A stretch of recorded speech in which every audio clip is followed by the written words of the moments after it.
Local churches shun Vatican's moderate stance on Russia. The head of the Polish Bishops' Conference has done what Pope Francis has avoided doing by publicly condemning Russia's invasion of Ukraine. 721. Rome. The head of the Polish Bishops' Conference has done what Pope Francis has so far avoided doing. He publicly condemned Russia's invasion of Ukraine and urged the head of the Russian Orthodox Church to use his influence with Vladimir Putin to demand an end to the war and for Russian soldiers to stand down. The time will come to settle these crimes, including before the international courts, Archbishop Stanislaw Godecki warned in his March 2 letter to Patriarch Kirill. However, even if someone manages to avoid this human justice, there is a tribunal that cannot be avoided. Godecki's tone was significant because it contrasted sharply with the comparative neutrality of the Vatican and Francis to date. The Holy See has called for peace, humanitarian corridors, a ceasefire and a return to negotiations, and even offered itself as a mediator. But Francis has yet to publicly condemn Russia be named for its invasion or publicly appeal to Kirill, and the Vatican offered no comment on the Russian strike on Europe's largest nuclear plant. That sparked a fire Friday. For a pope who has declared the mere possession of nuclear weapons immoral and cautioned against using atomic energy because of the environmental threat. Post-B radiation leaks, the silence was even more notable. The Vatican has a tradition of quiet diplomacy, believing that it can facilitate dialogue better if it doesn't take sides or publicly call out aggressors. It has longest that argument to defend Pope Pius XII, the World War II-era pope criticized by some Jewish groups for not speaking out enough against the Holocaust. The Vatican's quiet diplomacy helped save lives then, and it continued that tradition in its Cold War Ostpolitik policy of behind-the-scenes diplomacy. Francis took an unprecedented step last week when he went to the Russian embassy to the Holy See to meet with the ambassador. But the only thing the Vatican said about the meeting was that Francis went to express his concern about the war. He also spoke by phone with Ukrainian President Volodymyr Zelensky. The Vatican Secretary of State, Cardinal Pietro Parolin, took a similarly unusual step this week when, in an interview with 4 Italian newspapers, he actually named Russia in saying the war had been unleashed by Russia against Ukraine.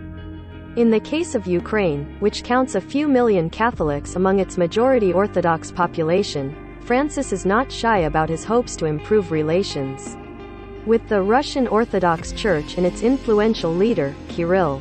As recently as December, when fears of a Russian invasion were already tangible, Francis expressed hope for a second meeting with Kirill following their historic encounter in 2016, the first between a pope and Russian patriarch in a millennium.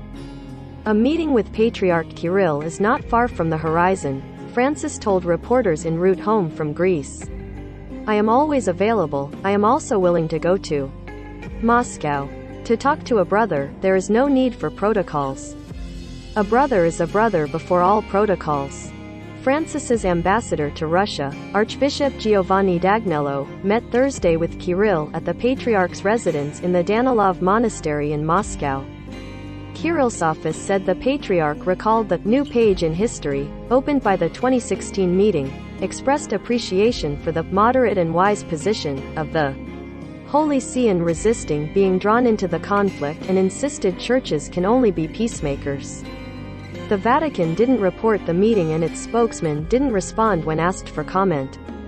One of Francis' top communications advisors, the Reverend Antonio Spadaro, however, noted Kirill is facing a great challenge to weigh the now growing list of Orthodox priests, metropolitans and ordinary Ukrainian faithful who are begging him to raise his voice against Putin and change position.